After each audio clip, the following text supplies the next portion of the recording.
제가 기도함으로 2025년 성탄 감사 예배로 하나님 앞에 나아가시겠습니다.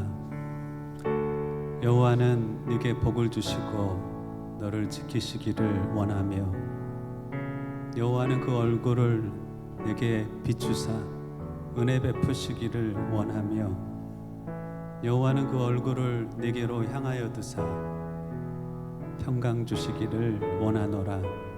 하나님, 우리에게 은혜가 필요하여 주 앞에 구함으로 나아갑니다. 가난한 심령들 되게 하시사 주의 은혜가 아니면 살아갈 수 없음을 고백하며 나아가게 하시고 그 가난한 심령을 은혜로 채우심에 회복되는 시간, 치유되는 시간, 다시 충만케 되는 복된 예배의 시간이 되게 하옵소서. 특별히 성탄절 감사 예배로 하나님 앞에 나아갑니다. 아버지 하나님께서 아들 예수님을 이 땅에 보내주신 그 날을 기념하며 주님 이 땅에 오신 그 목적을 마음에 품을 수 있기를, 주님의 이 땅에 오신 그 의미를 가슴에 새길 수 있는 자리가 되길 간절히 원합니다. 친히 성령으로 각 심령 가운데 역사하시사 하늘에 두신 하나님의 뜻이 우리 각 사람의 심령 가운데 새겨지고 또 이루어지는 귀한 예배의 자리가 되게 하옵소서. 친히 역사하시고 홀로 영광을 받으시길 원하옵고 예수님의 이름으로 기도하옵나이다. 아멘. 고요한 밤, 고요한 밤, 거룩한 밤, 어둠에 묻힌 밤, 주의 부모 앉아서 감사 기도 드릴 때 아기 잘도 잔다,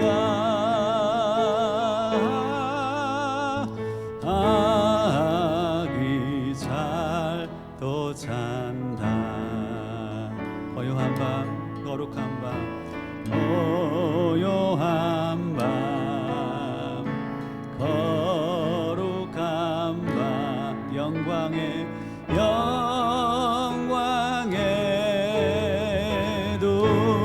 눌린 밤, 천군 천사 나타나 기뻐 노래 불렀네.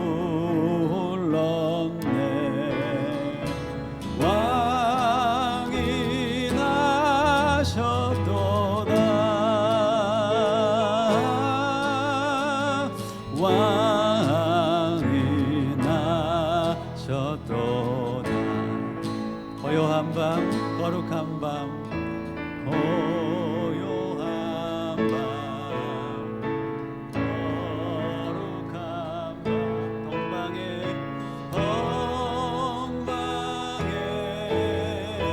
박사들 별을 보고 찾아와 울어 경배들 선포합니다. 왕이 나셨도다, 왕이 나셨도다, 나의 왕이 나셨도다. 고요한 밤, 거룩한 밤, 고요한 밤, 거룩한 밤, 주 예수, 주 예수 나신 밤, 그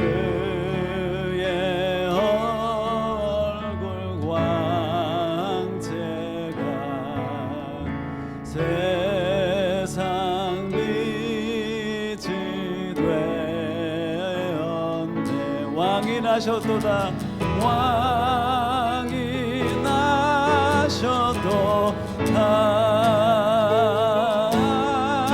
나의 왕이 나셨도다 선포합니다. 왕이 나셨도다 왕이 나셨도다 나의 왕이 나셨도다 나의 왕이 나셨도다. 아멘. 성탄절이 되면 늘 부르고 그러면서 늘 의미를 새기는 이야기가 하나 있습니다. 그 이야기는 바로 아마 들어서 아실 건데 들을 때마다 저는 새로우니까 새로운 마음으로 이야기하겠습니다. 어느 유럽의 마을, 한 작은 마을에 뭔 이야기를 할 것 같아요? 사슴이 한 마리 살았습니다. 그 사슴의 이름은 루돌프. 그런데 그 사슴은 다른 친구들이 매일 놀려대는 것이 있었어요. 다른 친구들에게 없는.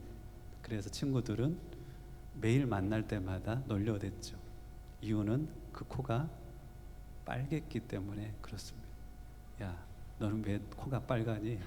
코에 불이 났니? 도대체 엄마가 누구지? 하면서 어떻게 된 거니? 하면서 놀아주지도 않고. 그래서 성탄절 즈음에 그 루돌프는 너무나 외로워서 홀로 골목 한 귀퉁이에서 울고 있었습니다. 왜 내 코는 빨간 걸까? 엄마는 왜 나를 이렇게 만들어 놓으셨을까? 하면서 엄마도 원망하고 아빠도 원망하고 하나님도 원망하며 그 자리에서 엉엉 홀로 울고 있었습니다. 그 골목을 지나가는 한 할아버지가 있었어요. 할아버지 이름은 산타. 그 울고 있는 루돌프를 향하여서 다가가서 얘야 왜 울고 있니? 라고 뒤 어깨를 툭툭 쳤어요. 루돌프가 할아버지를 이렇게 바라보는데 할아버지가 깜짝 놀라는 거예요. 왜냐하면 너는 코가 빨갛구나. 너는 다른 아이들과 다르게 특별한 점이 있구나 하면서 내가 세상 모든 아이들에게 선물을 나누고 다니는데 썰매를 네가 그 반짝이는 코를 앞에 세우고 내 썰매를 끌어주지 않으렴? 이라고 권면을 한 거예요. 루돌프는 그 코가 약점이라고 생각했거든요. 그것 때문에 너무 자기가 싫었거든요. 근데 산타 할아버지를 만나고 이게 약점이 아니라 나에게 있어서는 특별함이자 강점이라는 것을 깨닫게 된 거예요. 산타 할아버지가 온 세상에 다닐 때 그 제일 앞에 있는 사슴이 바로 루돌프였다는 겁니다. 그리고 그 후론 다른 사슴들이 이전에는 놀려댔지만 그 후론 부러워하고 와 하면서 박수를 쳐줬다는 이야기를 혹시 여러분 들어본 적 있나요? 다름 아닌 우리가 약점이라고 생각하는 것, 그것이 저는 두 가지로, 영적으로는 두 가지로 저는 작용한다고 생각합니다. 한 가지는 우리의 약점은 곧 강점이 될 수 있다는 것이고, 두 번째는 우리의 약점은 내가 교만해져서 하나님의 영광을 가리지 않게 하기 위해서 하나님이 칠해주신 보호색이기도 하는구나 라는 생각을 저는 요즘에 많이 하게 됩니다. 어떤 나의 약점은 실제적으로 하나님의 눈앞에는 강점이고, 어떤 나의 약점, 그것이 자식이 될 수 있고 건강이 될 수 있고 혹은 현실적인 문제가 될 수 있어요. 근데 하나님 앞에 깨닫게 되는 것은 그것이 일종의 나를 지켜주는, 교만하지 않게 하기 위하여, 온전히 하나님의 영광만을 위해 살게 하기 위하여서 나를 지켜주신 하나님이 덧칠해 주신 보호색이 아닐까라는 생각들을 하게 됩니다. 저는 하나님의 영광을 내가 취하지 않을 자신이 없어요. 저는 솔직히 교만해지지 않을 자신이 없어요. 여러 번 경험을 했어요. 그러니 나를 지키기 위해서 내 삶 가운데 주신 하나님의 은혜로 주신 보호색이 이곳저곳에 있더라는 것입니다. 도무지 나를 자랑할 수 없게끔 하는 그것은 어찌 보면 하나님의 영광을 위하여 하나님이 내게 허락하신 선물이라는 생각을 성탄 주일날 해보았습니다. 자, 그 루돌프 사슴코 같이 한번 불러보았으면 좋겠어요. 루돌프 사슴코는 매우 반짝이는 콩. 매일 내가 봤다면 불 붙는다 했게 다른 모든 사슴들 널려대며 웃었네. 가엾은 저 루돌프 외톨이가 되었네. 안개 낀 성탄절날 산타 말하길 루돌프 코가 밝으니 썰매를 끌어주려 그런 사슴들이 그를 매우 사랑했네. 루돌프 사슴코는 길이 기억돼. 안개 낀 성탄절날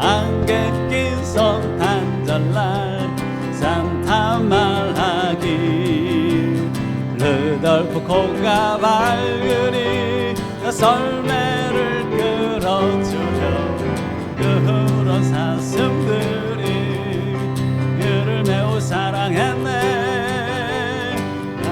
사슴코는 길이 기억되리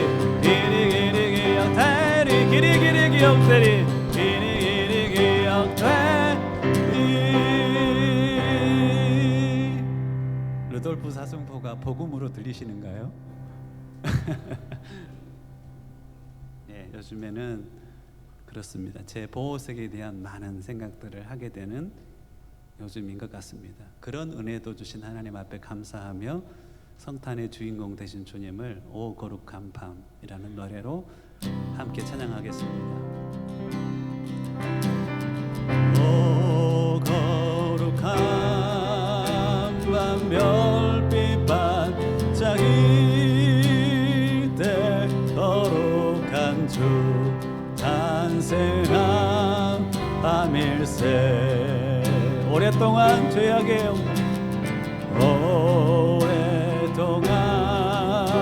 죄악의 얽매어서 헤매던 죄인을 넣으시려 우리를 위해 속죄하시려는 영광의 아침 동이 떠온다. 경배하라 천사의 기쁜 소리.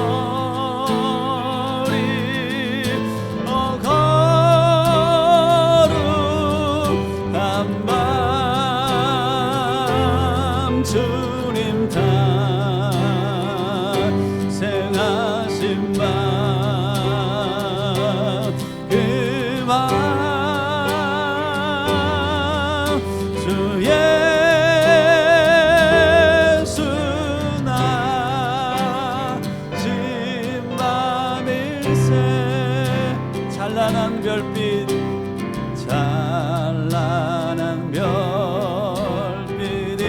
인도함을 따라 동방의 박사가 찾아왔네. 믿음의 불빛 인도함을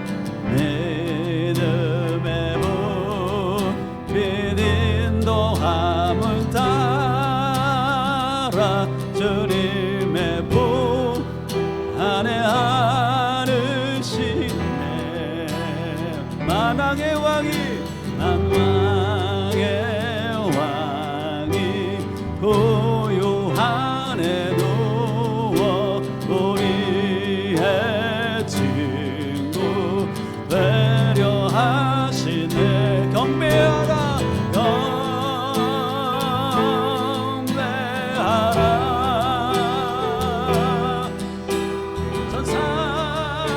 천사의 기쁜 소리 거룩한 밤 주님 탄생하신 밤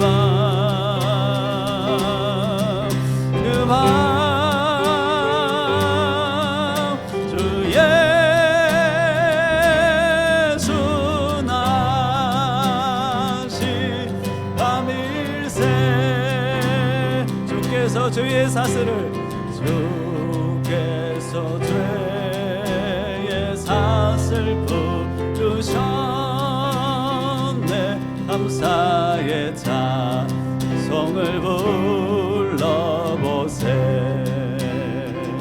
주님의 법은 주님의 법은 사랑 영화로다. 우리도 다 같이 사랑하세. 영광의 찬송 영광의 찬송 함께 불러보세. 거룩한 주의 이름 찬양해. 경배하라 경배하라. 천사의 기쁜 소리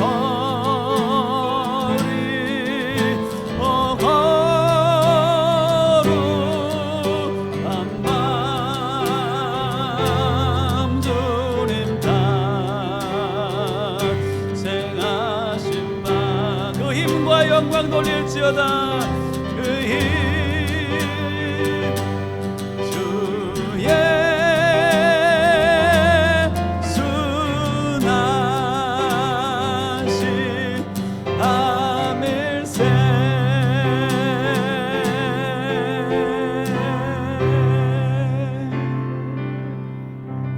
아멘. 하나님, 성탄절 많이 감사하며 주 앞에 예배로 나아가고 싶습니다. 마음에 참된 자유도 기쁨도 평강도 회복해 주실 것을 믿습니다.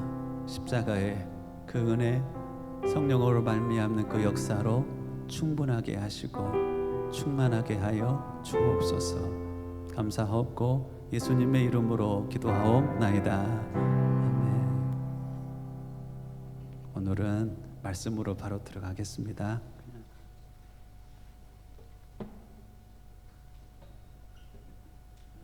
주신 말씀 마태복음입니다. 마태복음 2장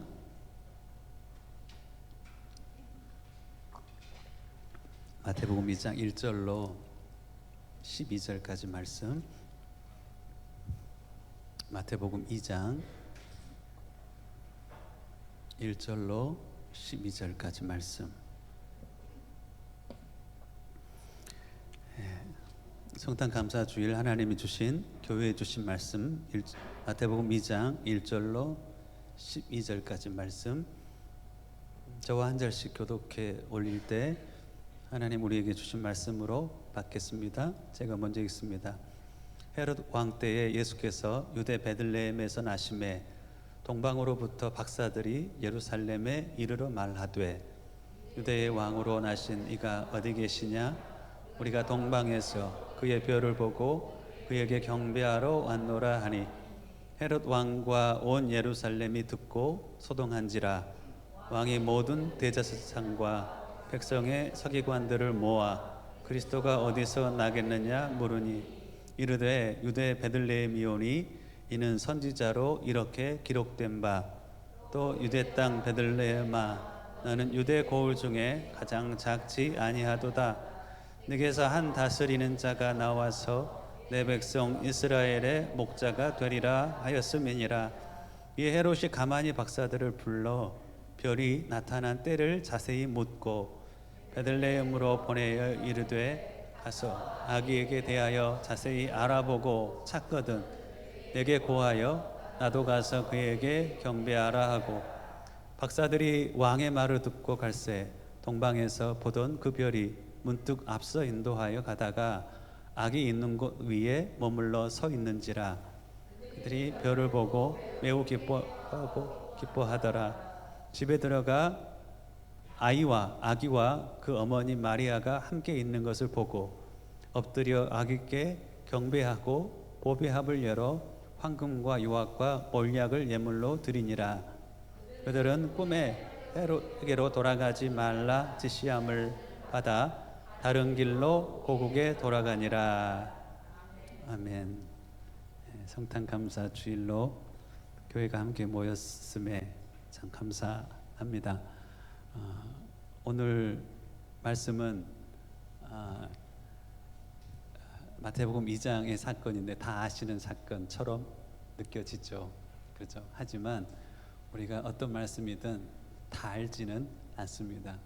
묵상의 과정을 언젠가 세 가지로 설명을 드렸습니다. 처음은 관찰하고, 그리고 위로부터 통찰이 주어지고, 내 자신을 성찰하는 이 묵상의 과정들을 함께 나누어 봤죠. 한번 따라해 볼까요? 관찰, 통찰, 성찰. 시작. 관찰, 통찰, 성찰.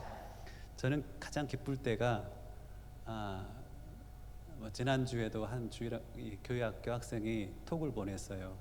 목사님, 베드로전서의 이 말씀은 무슨 의미예요? 통 모르겠어요. 그래서 관찰하면 나오는 문제에 대한 답이 있거든요. 그래서 그 아이가 관찰했던 것에 내가 관찰했던 것을 더하니까 그 본문의 의미가 분명하게 보이는 거예요. 그래서 참 기뻤더랬어요. 그럴 때 저는 참 기쁘고요. 조금씩 더 성경을 알아가는, 하나님의 뜻을 알아갈 때 참 기쁘고, 나아가서 통찰이 나누어지면 참 행복한 것 같아요. 하나님 앞에서 그 삶에 대한 이렇게 살아가야 되는구나 라고 하는 통찰이 나누어질 때, 하나님이 이렇게 내 삶을 향하여서 말씀하시는구나, 이런 깨달음이 나누어졌을 때 참 기쁜 것 같아요.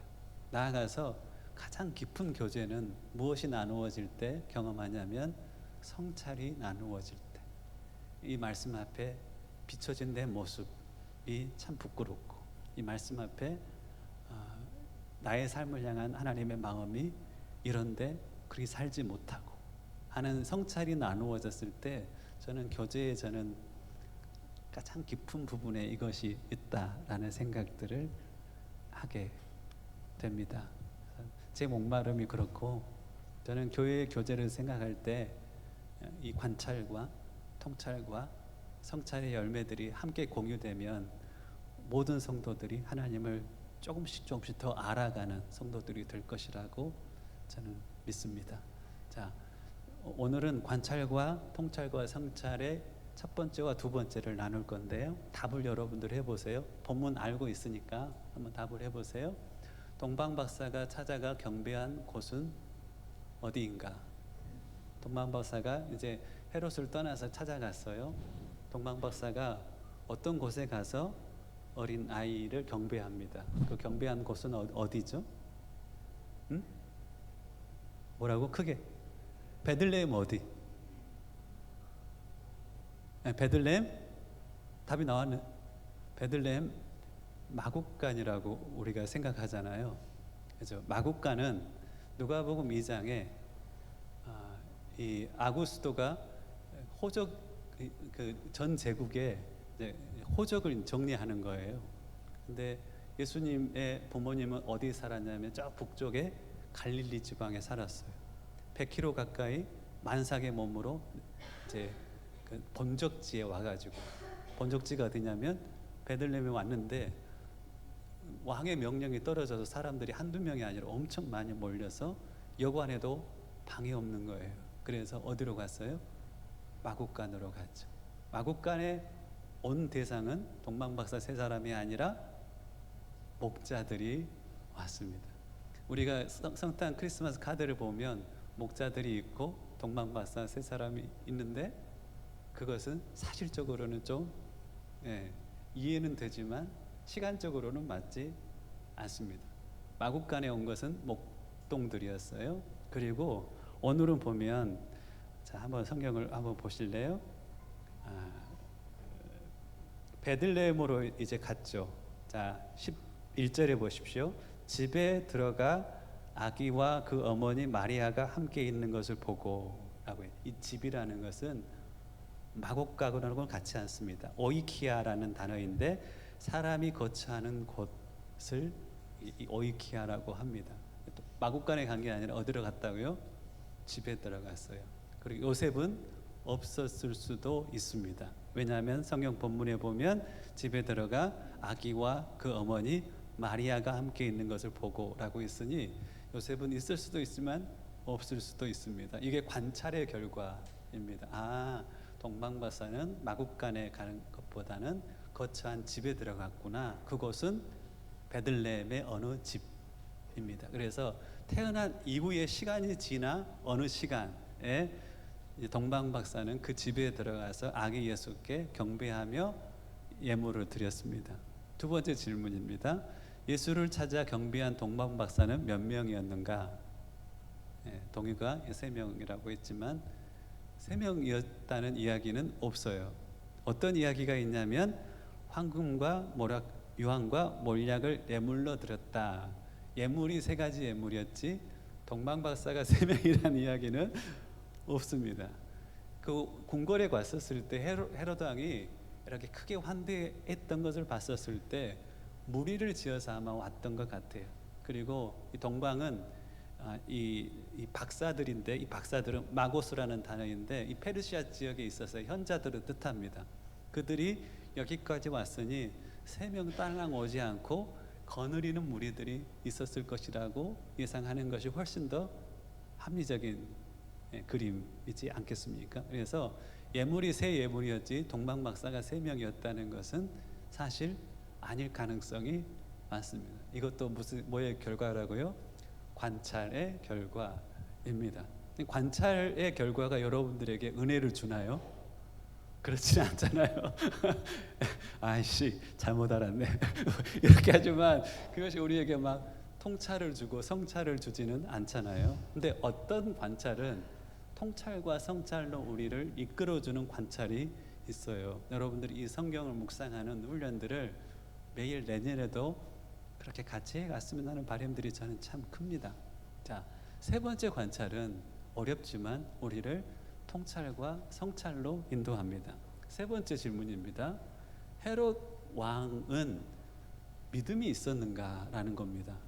오늘 본문에 보면 헤롯 왕은 하나님의 살아계심을 믿는 사람이었나요? 성경이 진리라는 것을 믿는 사람이었나요?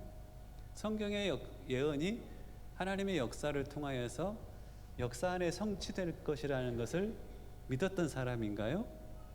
그리고 그 왔던 왕이 다름 아닌 구약에 예언되어 있는 메시아가 이 땅에 온 사건이라는 것을 헤롯은 믿고 있나요? 놀랍게도 헤롯은요, 오늘 본문에 보면 동방박사가 왔어요. 그렇죠. 어떻게 그 왕이 태어났다는 걸 동방박사가 알았을까요? 어떻게 알고 왔을까? 본문에 보면 뭐라고 나와 있어요? 별을 보고 경배하러 왔다라고 했죠. 별만 보고 알았을까요? 12절에 보면 그들은 꿈에 헤롯에게로 돌아가지 말라 지시함을 받았다라고 했으니 초자연적인 지시함이 이 별을 보게 해 줄 때 있었다라고 예상하는 것이 맞을 거예요. 그래서 저 별을 따라가라. 저 별이 머무는 그 자리에 왕이 탄생할 것이다라는 하나님의 사자의 지시를 받았다고 생각하는 것이 본문 전체를 볼 때 합당할 겁니다. 그러니 내가 천사들로부터 내가 저 별은 왕의 별이요 하면 헤롯이 잘 받아들였을까요? 그렇지 않았을 것 같아요. 저 별을 보여주시며 하나님의 천사가 내게 지시하였다. 가서 경배하라고 하니 헤롯은 영적인 세계를 인정하는 사람이었어요. 그리고 왕이 나왔다라고 하니 헤롯의 반응은 뭐예요? 본문을 한번 보시겠습니까? 성경을 보고 찾는 게 참 중요합니다. 4절 보면 왕이 모든 대제사장과 백성들의 서기관들을 모아 그리스도가 어디에서 나겠느냐 물었어요. 누구를 불렀다고요? 성경 박사들을 불러서 그리스도가 어디에서 나냐고 물었어요. 이 말은 무슨 말이에요? 성경을 믿는 사람이었고 하나님이 예언하신 것은 역사 안에 성취된다는 하나님의 역사하심을 믿었던 것이고 그 태어난 왕이 누구라는 걸 믿었어요? 메시아라는 걸 믿었던 거예요. 그리고 하나님은 초월적으로 당신의 뜻을 인생들에게 계시할 수 있으시다는 그 영적인 현상과 영적인 사건들도 받아들였던 사람이에요. 자, 그래서 여러분들에게 물어보는 겁니다. 그러면 이 헤롯은 하나님 살아계신 믿고 성경 믿었어요? 그러잖아. 그분이 메시아인 것도 믿고 하나님의 역사 안에 당신의 예언을 성취하시는 살아계시어서 역사하시는 분이시라는 것도 믿었어요. 그러면 그 헤롯은 구원을 얻은 믿음이 있었느냐는 거예요. 헤롯은 구원받은 사람이에요? 아니에요. 예수님 죽이려고 하잖아요. 그 뒤에 보면 구원받았을 리가 없어요. 여러분들, 그러면 우리의 신앙도 이게 우리 가운데 주신 통찰과 성찰입니다. 우리의 신앙도 돌아봐야 하는 겁니다. 잠언 야고보서 2장 16절인가요? 너희가 하나님이 한 분이신 것을 믿느냐 하면서 잘하는도다 귀신들도 믿고 떠느니라. 야고보서 2장 19절 말씀이에요. 동우야, 귀신들은 하나님이 살아계신 거 알아? 그분이 예언해 놓은 것은 역사 안에 성취된다는 것도 알까? 전능하신 분이시다는 것도 알고 있을 거예요.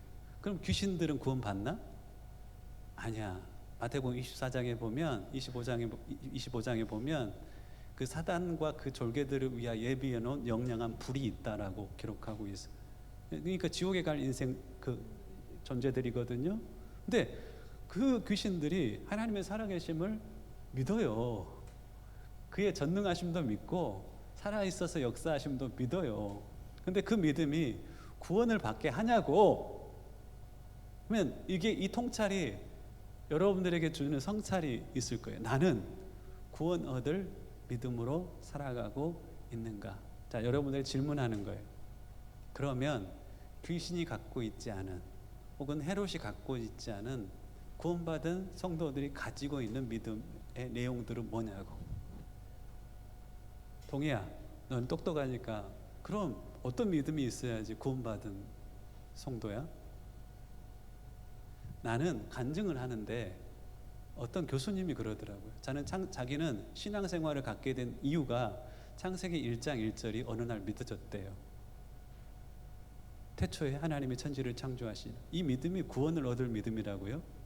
귀신들도 그 믿음이 있어요. 헤롯도 있었어요. 어떤 분은 간증을 하는데 어느 날 자기가 자고 있는데 자기 육체와 영혼이 분리되는 경험을 했다고. 그 영적인 경험을 했다는 것이 그렇게 그분에게는 중요한 거예요. 자, 그 영적인 세계가 있다는 것이 우리를 구원하나요? 그렇지 않아요. 여러분들에게 스스로에게 물어보세요. 그러면 구원 얻을 믿음이 있는 사람들은 귀신의 믿음과 헤롯의 믿음과 뭐가 틀리냐는 거예요. 자세히 살펴보면 참된 성도들에게는 네 가지가 있어요. 네 가지가. 뭐가 있다고요? 네 가지가. 욕하는 거 아니에요? 이 네 가지가 있는 성도가 있고 이 네 가지가 없는 성도가 있어요. 그렇게 여러분들 정리하시면 돼요. 한 번은 정리해야 될 거라서 오늘 헤롯이 나와서 한번 정리해 봅니다. 여러분들 한번 이야기해 볼래요? 하나님을 향한 성도의 모습 네 가지, 구원받은 성도의 모습 네 가지. 이야기해봐. 준현아, 이야기해봐.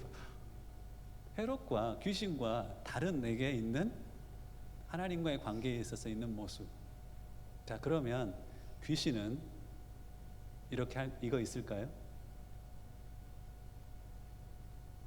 하나님을 사랑함이 귀신에게는 없어요. 나아가 하나님과의 친밀함도 헤롯에게도 귀신에게도 없어요. 우리에게는 있어야 될 것이라고 성경은 이야기하죠. 마음을 다하고 목숨을 다하고 뜻을 다하여서 하나님을 사랑하라. 왜 이것이 유일한 계명인지 우리는 알아야 하는 겁니다. 그 사랑의 회복을 위해서 예수님이 이 땅에 자기의 생명을 내어주러 이 땅에 오셨어요. 하나님과의 사랑의 관계의 회복을 위해서. 그 날을 우리는 성탄절이라는 절기로 지키죠. 그래서 여러분들이 귀신에게 없는, 헤롯에게 없는 이 믿음이 있게 되기를 주님의 이름으로 축복합니다. 두 번째, 또 뭐가 있을까요? 이것은 하나님을 의지하는 모습은 귀신도 헤롯에게도 없어요. 헤롯이 지금 이 모든 문제를 해결하기 위해서 뭘 동원해요? 자기의 권력을 동원하고 있어요. 오늘 읽었던 본문 뒤에 보면 헤롯은 2살 이하의 모든 아이를 죽여버려요. 왜냐하면 그가 메시아라는 건 아는데 나의 왕권을 위협해 없어져야 돼. 이게 사실 하나님도 믿고 예언의 성취도 믿고 이걸 믿는데 우리라면 어떻게 했을까요? 그 하나님 앞에 내 자리를 내어줘야 되는 게 마땅한 거 아닐까요? 현실이 닥치면 그렇지. 스스로가 한번 돌아보셨으면 좋겠어요. 자, 세 번째는 이게 없어요. 헤롯이나 귀신에게는 바로 하나님께 순종함. 한번 따라하세요. 하나님께 순종함. 시작. 하나님의 뜻이 그것이라고 깨닫게 되면 그 뜻에 남지 않더라도 쉽지 않더라도 순종하는 삶. 왜냐하면 그분이 나의 주 되시기 때문에. 구원을 얻는 믿음의 두 가지의 우리의 신앙 고백의 내용이 있어요. 첫째는 그분이 나의 세이비어인 것을 고백하는 고백. 그게 로마서 10장 10절이에요. 주님이 나를 구원자이십니다. 나를 구원하기 위하여 죄의 형벌의 문제와 죄의 오염의 문제와 죄의 능력의 문제를 해결하신 나의 구세주이십니다.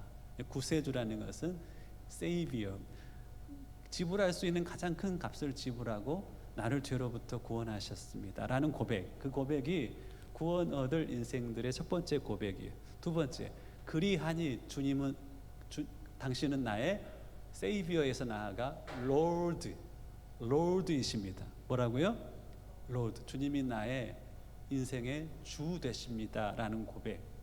단지 입의 고백이 아니라 마음으로 믿고 입으로 시인하는 자가 구원을 얻는다라고 로마서 10장 10절에는 이야기했는데, 여러분들 이것을 그냥 귓등으로 듣지 마세요. 내가 구원 얻을 믿음이 있느냐? 그것은 주님이 나의 세이비어이자 롤드라는 마음의 중심에 고백이 있어야 되는데, 한 가지 구분해야 될 것은 믿음은 참 믿음이 있고 무슨 믿음이 있어요? 거짓 믿음이 있어요. 참 믿음과 거짓 믿음을 구분하는 딱 한 가지 기준이 뭐예요? 딱 한 가지 기준. 야고보서 2장 26절. 영혼 없는 몸이 죽은 것처럼 행함이 없는 믿음은 죽은 것이다.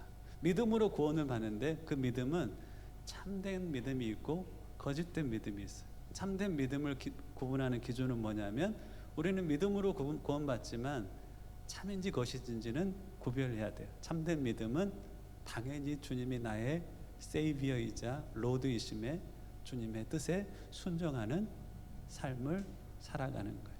그게 마태복음 7장에 보면 주여 주여 하는 자마다 천국에 이를 것이 아니요 하나님의 뜻대로 행하는 자가 구원을 얻을 것이라는 주님의 우리를 향한 간절한 마음이 그 안에 담겨 있는 것입니다.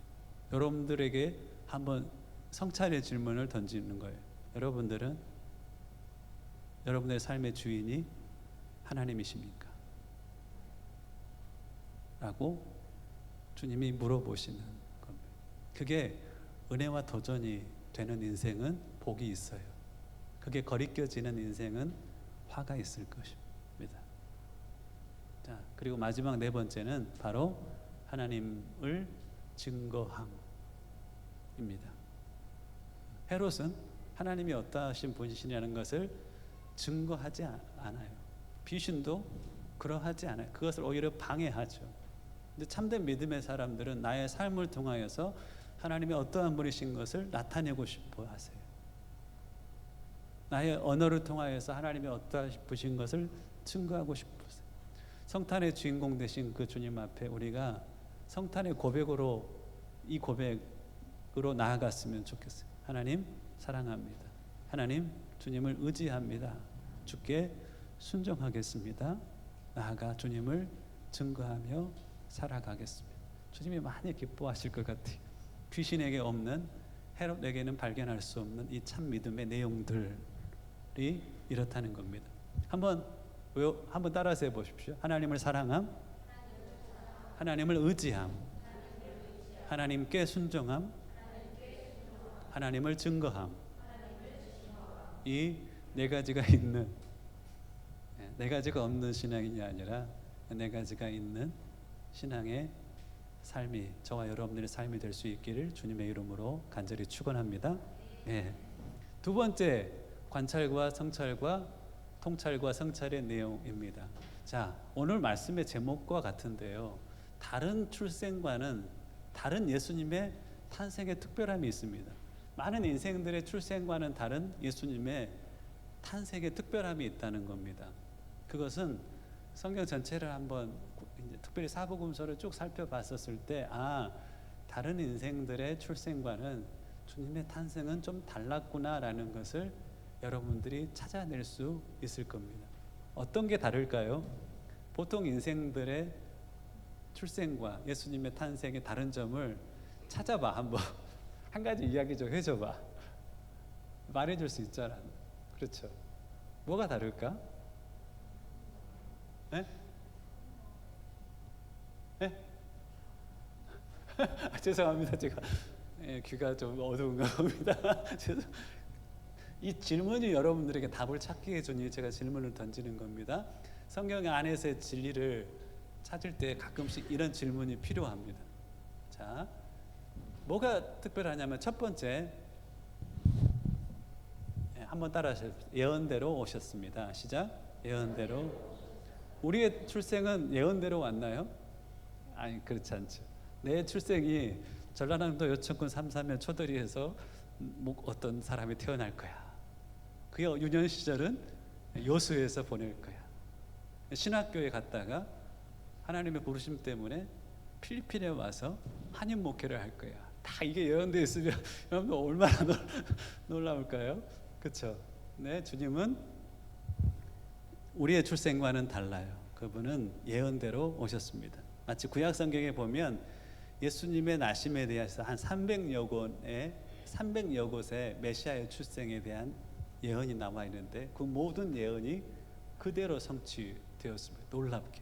여러분들 이게 얼마나 놀라운 거냐면 이 사람이 내가 아닐 가능성이 몇 퍼센트인지 한번 여러분 찾아보세요. 내가 지금 말하고 있는 사람은 강동주라는 사람이 아닐 확률을 찾아봐. 그렇지? 그 사람은 초도라는 섬에서 태어났어.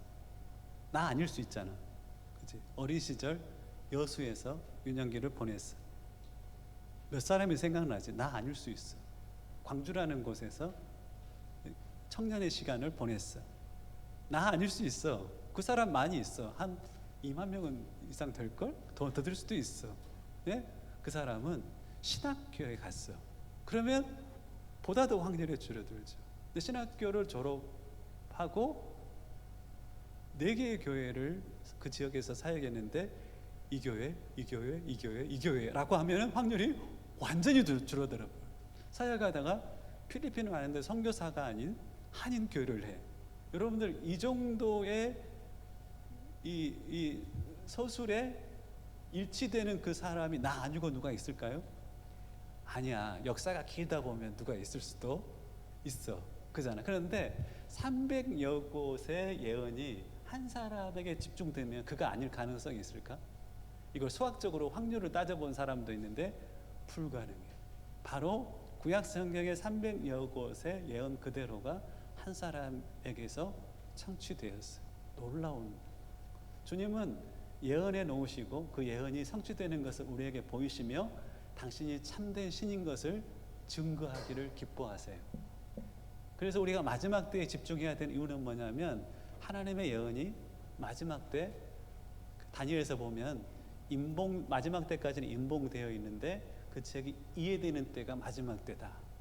왜냐 구약의 그 예언이 성취되는 때를 살아가는 사람들은 눈으로 보게 될 거야. 그 예언이 성취되는 것을. 그때가 마지막 때니까 주님 만날 준비를 해. 그 예언은 그런 역할을 하는 거야. 아, 그분이 참된 하나님이시구나. 그리고 이때가 바로 주님이 말씀하신 그때구나. 그 하나님을 여러분들은 믿고 살아가고 그 하나님의 예언이 성취되는 때를 저와 여러분들은 살아가고 있음을 기억하셔야 합니다. 예언의 놀라운 성취를 보며 아, 성경의 하나님이 참 하나님이시구나. 이것을 우리가 경험할 수가, 믿을 수가 있어야 되는 것이죠. 두 번째는 낮은 데로 오셨어요. 여러분들은 어디로 왔나요? 병원에서 태어나셨나요? 어느 병원에서 태어나셨나요?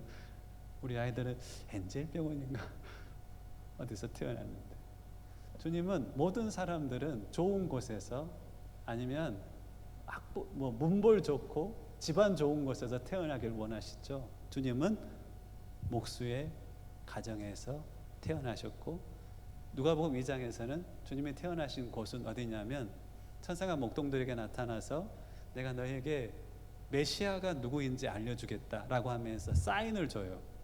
그 사인이 뭐냐면 아이가 강보에 쌓인 아이가 구유에 누워 있을 거야. 아이가 태어났는데 그 아이가 강보에 쌓여서 말밥통에 누워 있어. 그럴 수 있는 가능성은 거의 제로에 가깝죠. 그가 메시아야라는 소식을 목동들이 듣습니다. 그리고 달려가서 누구를 찾을까요? 달려가서 누구를 찾아? 어디서 아이가 태어났는가 찾을 거야. 그 마을에 그 시점에 아이가 한 명이 아니라 두 명이 태어날 수 있어. 근데 메시아의 표적은 뭐야? 강보에 쌓여 말밥통에 누워 있는 거예요. 그런 아이는 이 세상에 거의 없어요. 그 목동이 그곳에 아무 제약을 받지 않고 들어갈 수 있었던 이유가 뭘까요? 바로 그분이 궁궐에 태어나지 않고, 오늘 그 동방 박사들이 왕은 궁궐에서 태어날 거야 라고 생각하고 궁궐로 갔죠. 들어갈 때 쉬웠을까요? 아니에요. 검문도 받았을 것이고 신원 확인도 하였을 것이고 왕을 접견할 때 자격도 검증을 했을 거예요. 궁궐에 태어났으면 목동은 못 갔어요. 가장 낮은 자도 아무 제약을 받지 않고 찾아가 경배할 수 있는 그 자리에 주님은 태어나셨어요. 그곳이 어디예요? 세상에서 가장 낮은 자리였던 마국간이었어요. 이게 우리 가운데 주는 통찰과 성찰은 뭘까요? 우리도 마찬가지. 우리가 마음을 낮추고 있지 않으면 낮은 자들이 찾아올 수 없는 장벽을 우리가 쌓게 되는 거예요.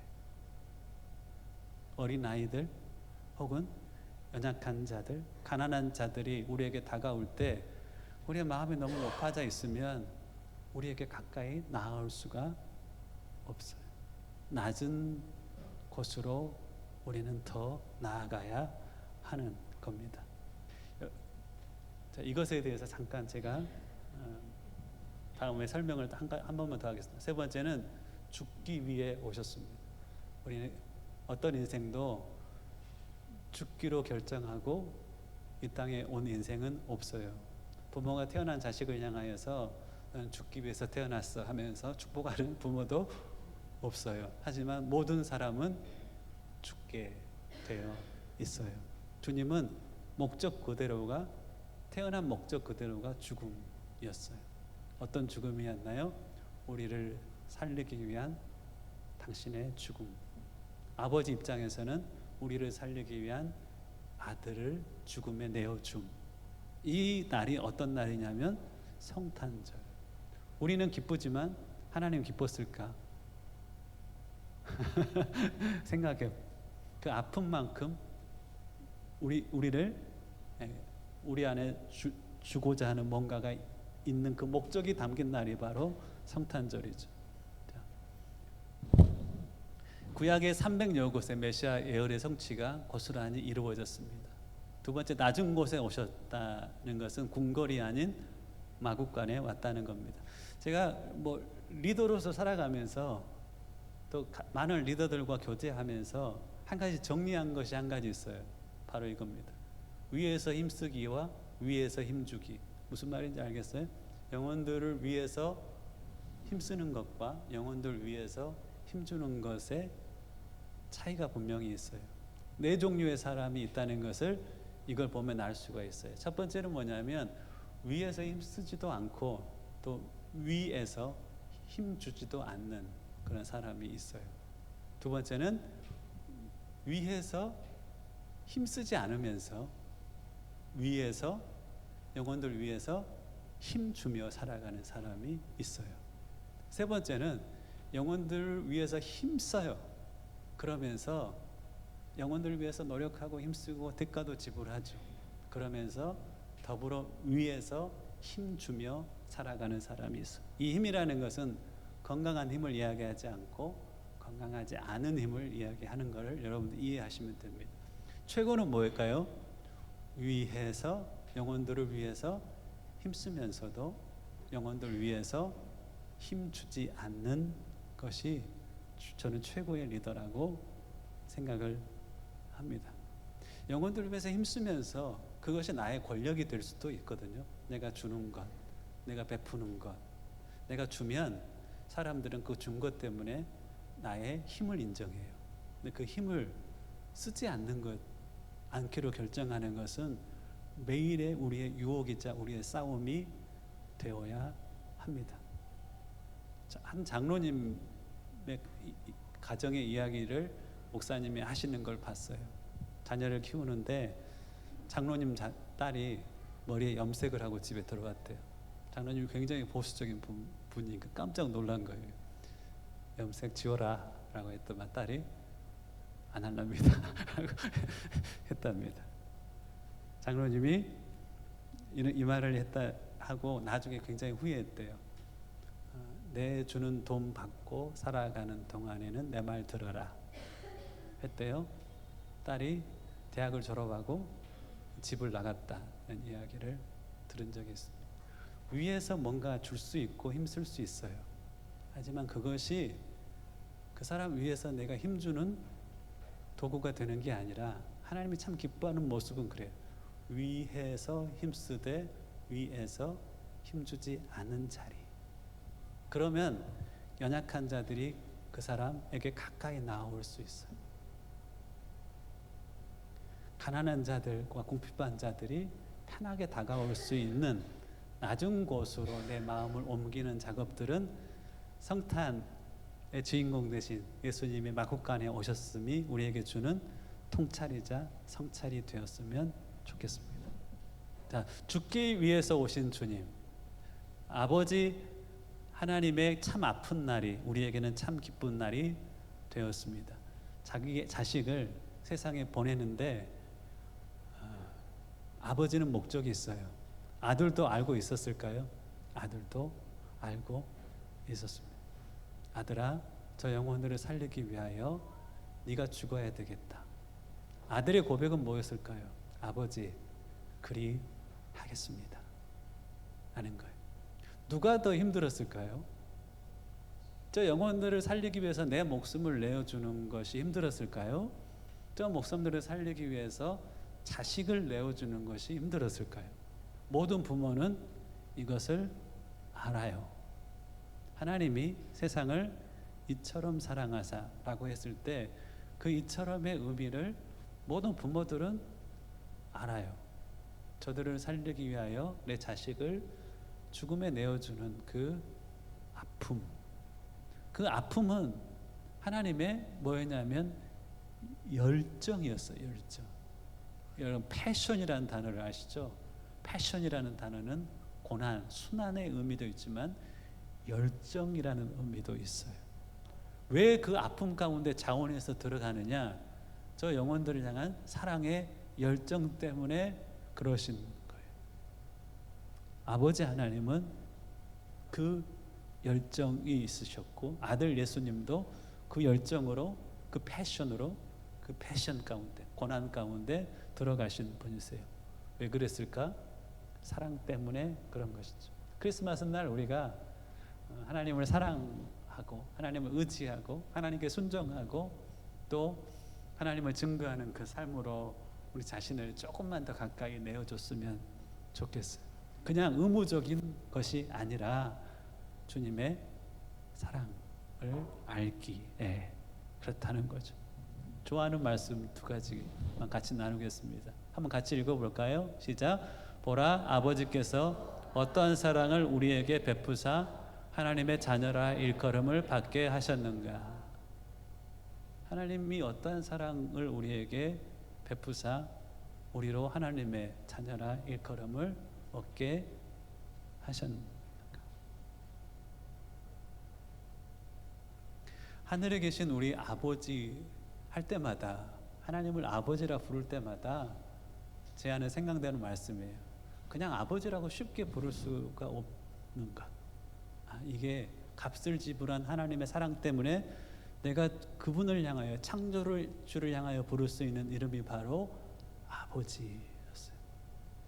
1994년 그 겨울날 주님이 제 삶 가운데 그 영으로 찾아오셨을 때 제 입에서 터져 나오는 일성 첫 번째 말이 뭐였냐면 아버지였어요. 아버지. 늘 뭐 아버지라고 하나님을 불렀었죠. 근데 그날은 달랐어요. 내가 이 아버지라는 고백을 그분에게 할 수 있게 하기 위하여 그분이 어떤 값을 지불하였는지가 그때는 느껴졌어요. 그리고 나는 그날 구원받았던 나의 인생에 깊은 구원의 확신을 갖게 되었더랬어요. 어떠한 사랑으로 여러분들을 이 신앙의 삶을 살게 하셨는지를 기억하고 그분을 사랑함, 그분을 의지함, 그분께 순종함, 그분을 증거함의 자리 가운데 나아갈 수 있기를 주님의 이름으로 축원합니다. 한 가지 말씀은 늘 생각나는 말씀은 이 말씀이에요. 히브리서 12장 2절 말씀이에요. 같이 읽어볼까요? 시작. 믿음의 지요 온전하게 하시는 이는 예수를 바라보자. 그는 그 앞에 있는 기쁨을 위하여 십자가를 참으사 부끄러움을 개의치 아니하시더니 하나님의 보좌 우편에 앉으시니라. 이 곳은 함께할 수 없는 단어들이 조합되어 있어요. 어떤 단어냐면 십자가와 부끄러움이라는 단어와 함께 어떤 단어? 기쁨이라는 단어가 함께 조합이 되어 있어요. 주님이 인생이 겪을 수 있는 가장 큰 고통을 겪는 십자가 위에 달리셨어요. 십자가 위에 달리셨을 때는 아무것도 있지 않은 헐벗은 상태로 달리게 됩니다. 그래서 가장 그냥 내가 내 방에서 헐벗는 거, 그게 뭐가 부끄러워요. 그렇잖아요. 달려가다가 사람들이 볼 수도 있고 안 볼 수도 있지만 피해 도망가면서 이렇게 하면 뭐가 덜 부끄럽죠. 근데 벗은 모습으로 높이 올렸어요. 세상에서 가장 부끄러운 자리, 그리고 세상에서 가장 고통스러운 자리가 십자가라는 자리예요. 주님이 그 자리에 오르실 때, 십자가가 들려질 때 주님 안에는 뭐가 있었다고요? 앞에 있는 것을 바라보며 기뻐하셨다. 가장 큰 고통이 있었지만 가장 큰 기쁨이 있었던 자리가 그 자리예요. 무엇 때문에 기뻤을까요? 바로 우리 때문에. 그 앞에 주님을 믿고 구원받는 당신의 백성들의 예배의 모습, 하나님을 사랑함, 하나님을 의지함, 하나님께 순종함, 하나님을 증거하는 그 삶을 바라보면서 그분은 나의 고통으로 말미암아 저들에게 주어질 구원을 바라보며 하나님과 회복될 사랑의 관계를 바라보면서 그분은 놀랍게 마음 안에 큰 고통보다 더 큰 기쁨에 사로잡혔던 것이에요. 당신이 죽어야지 우리가 사니 마지막 호흡까지도 하시며 그 마지막 호흡까지도 우리를 생각하면서 쉬셨을 거예요. 그리고 죽으시면서 아버지 다 이루었습니다 라고 승리를 선포하시죠. 그날 이 목적을 가지고 주님이 오신 날이 바로 성탄절임을 기억하셨으면 좋겠습니다. 자, 오늘은 끝나고 이 낮은 곳으로 가려고 합니다. 낮은 곳. 낮은 것이 바로 고아와 과부가 있는 곳이 낮은 곳이다라고 성경은 이야기를 합니다. 의지할 남편이 없고 그리고 의지할 부모가 없는, 그래서 하나님을 더 의지하게 되는 그 곳으로 우리가 가려고 합니다. 그 영혼들이 우리에게 가까이 다가올 수 있을 만큼 우리의 마음이 나 이거 너 주러 왔어 하는 마음이 아니라 그분들의 자리보다 더 낮은 자세를 가지고 영혼들을 찾아갔으면 좋겠습니다. 당신들의 영혼의 가치의 무게와 나의 영혼의 가치의 무게를 달아봤었을 때 나는 훨씬 더 무겁습니다. 나는 훨씬 더 가치 있는 존재입니다. 이 마음 내려놓고 당신들의 영혼들의 가치의 무게와 내 영혼의 가치의 무게가 다를 바 없습니다. 나를 위하여 주님이 그 값을 지불했던 것처럼 당신들을 위하여서 주님은 그 값을 지불하였습니다. 나는 좋은 부모 만나 은혜로 이런 누릴 것들을 누리며 살아가지만 당신들은 그 부모조차도 없는 삶을 꾸역꾸역 견디며 살아왔습니다. 그러니 나는 나의 것을 당신들에게 나누지 않을 수 없습니다. 라는 마음으로 그들을 찾아갔으면 좋겠습니다. 언어가 안 될 수도 있지만 우리의 마음, 준비된 마음과 준비된 품이라면 충분하다고 저는 생각합니다. 높아진 마음만 낮추면 하나님은 우리를 통하여 참 많은 일들을 이루어 가실 수 있다라고 저는 믿습니다. 내년은 그 고아원 아이들을 오늘 만나서 하나님이 주신 마음이 무엇일까 궁금한데 그들이 외롭지 않는 그런 내년이 되었으면 좋겠고 그 외롭지 않음, 나아가 하나님을 더 알아감의 통로로 교회가 쓰임받으면 얼마나 좋을까 하는 마음도 가져봅니다. 아까운 빈민가 열심히 저희 교회 몇 분이서 섬기고 있는데 그 영혼들도 따뜻함을 교회를 통하여서 누렸으면 좋겠습니다. 때로는 이 교회가 공간이 현지인들에게 좀 내어주면 어떨까, 그래서 하나님이 기뻐하는 예배가 이 공간에서 드려지면 어떨까 하는 기대감도 가져봅니다. 하나님이 당신의 일을 교회 안에 또 교회를 통하여서 이루어가는 2025년 또한 되었으면 참 좋겠습니다. 2024년이 가기 전에 이 하나님과의 사랑의 관계가 회복될 수 있기를 축복하고 2025년은 낮은 곳으로 가 영혼들을 과의 하나님과 이 다리를 놓는 그런 일들을 교회를 통하여서 여러분들을 통하여서 하나님이 해 가실 수 있도록 우리의 시간과 재정과 힘을 주 앞에 드리는 저희들의 모습이 되었으면 좋겠습니다. 한번 마지막으로 이 고백을 한번 해볼까요? 자, 한번 해보기 시작. 메리 크리스마스. 즐거운 행복한 성탄절이고 주님 때문에 우리가 행복하고 우리 때문에 영혼들이 행복해지는 복된 성탄 한날이 되기를 바라에 맞이하십니다. 두 손을 잠깐 모아보시겠어요? 제가 기도하겠습니다. 하나님, 성탄절 아들을 세상에 내어주며 마음의 소망도 기쁨도 있었지만 참 아팠을 것 같습니다. 지불할 수 있는 가장 큰 값을 지불함으로 우리를 당신의 자녀 삼아 주시어서 참으로 감사합니다. 낮은 곳에 오셨고 죽기 위하여 오셨던 것처럼 우리도 낮은 곳으로 향하며 또한 무엇을 위해선가는 죽을 수도 있는 하나님 안에서 그 사명도 발견할 수 있는 은혜도 각 사람 가운데 던집혀 주옵소서.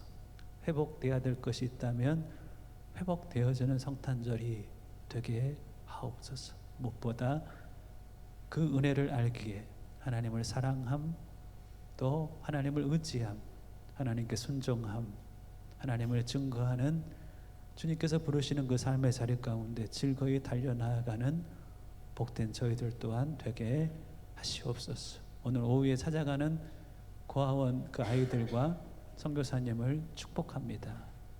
과부가 된 여자 선교사님을 위로하시고, 또 고아들이 그곳에서 고아로 살지 않고 참된 가족을 발견하되 우리의 섬김을 통하여 가족됨의 풍성함이 더하여지는 은혜도 던집혀 주옵소서.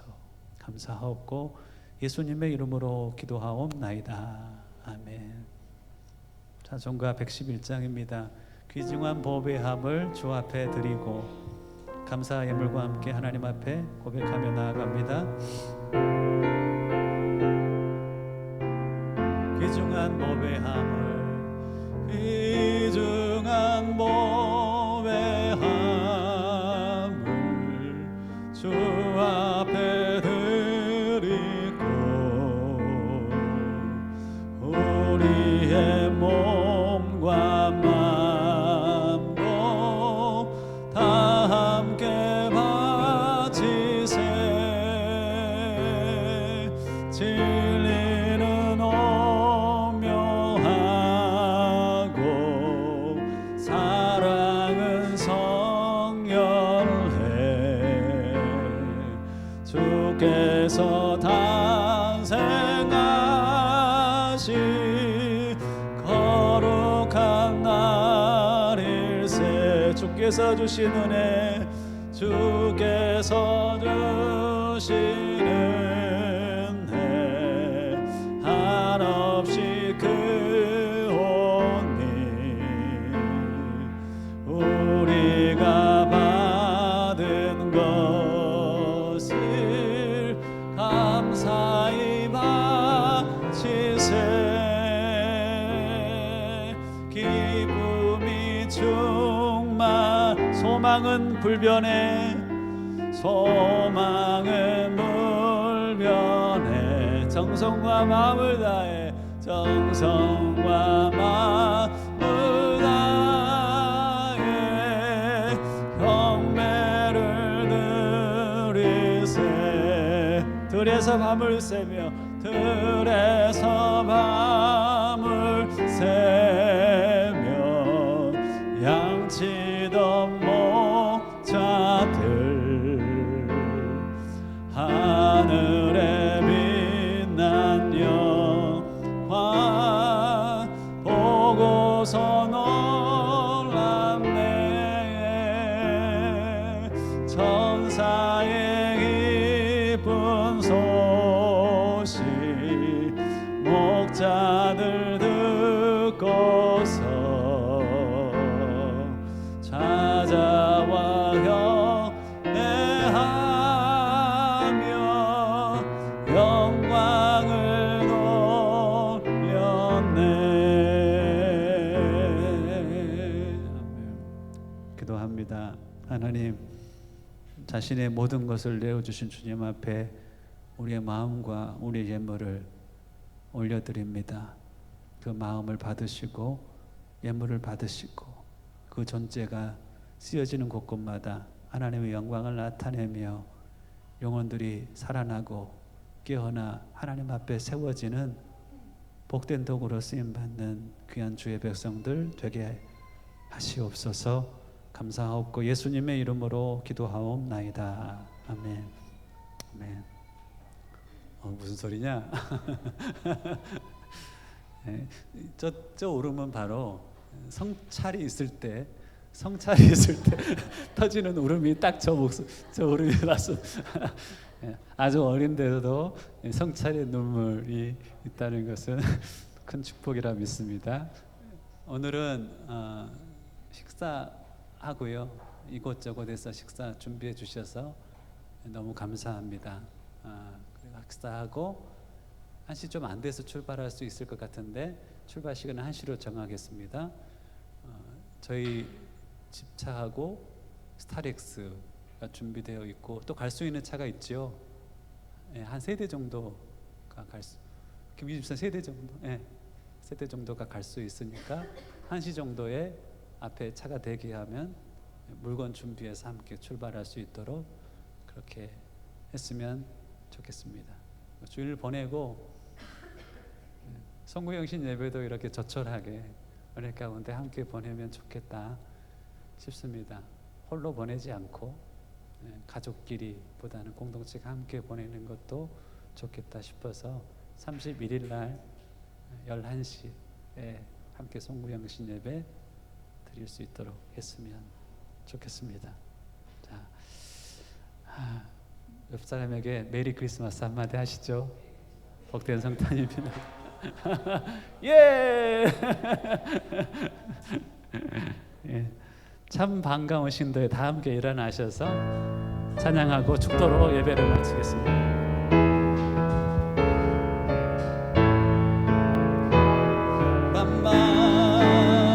참 반가운 신도요 다 이리 와서 베들레헴 성내에 가봅시다. 저 구유에 누이신 아기를 엎드려 전라세 엎드려 전라세 엎드려 전라세 엎드려 전라세 구세주 4절입니다. 여호와의 말씀이 육신을 입어 여호와의 말씀이 육신을 입어 날 구원할 구주가 되셨도다. 늘 감사한 찬송을 올려보내고 엎드려 전라세 엎드려 전라세 엎드려 전라세 구세주 엎드려 전라세 엎드려 전라세 엎드려 전라세 엎드려 전라세 구세주 났네. 축도합니다. 이제는 우리를 위하여 이 땅에 오신 예수 그리스도의 크신 은혜와 아들을 우리를 살리기 위하여 죽음에 내어주신 아버지 하나님의 그 무한하신 사랑하심과 성령님의 역사하심 멈추지 않으시는 그 하나님의 일하심이 오늘 예배 가운데 나와 참된 그 사랑 때문에 참된 영적인 회복을 경험하여 하나님을 사랑함, 하나님을 의지함, 하나님께 순종함, 하나님을 증거하는 그 자리 가운데 기쁨으로 나아가기를 소원하는 온라인, 오프라인으로 모여든 성도들 한 사람 한 사람 머리 위에 이제와 영원까지 함께 하시기를 간절히 축원하옵나이다. 아멘.